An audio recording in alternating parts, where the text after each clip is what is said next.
আমাদের পাশে আছে, আমরাও আছি।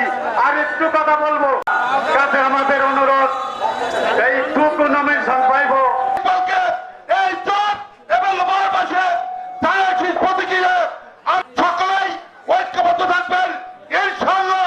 ভারতী কলারে বিজয় বিপ্লবী সভাপতি মেহেদী হাসান আলীম, থানা বিএনপি সাধারণ সম্পাদক এমএডিয়া সহসভাপতি মাহমুদনগরের কিছু সন্তান হাজুজ্জামান সোহেল মামুন, তারা নির্যাতিত নেতা জননেতা অ্যাডভোকেট ফরাদী জোরের এলাকার বিভিন্ন স্তরের সংগ্রামী জনতা সভাপতি মহাশয় ভূমিষ্ঠ আছেন।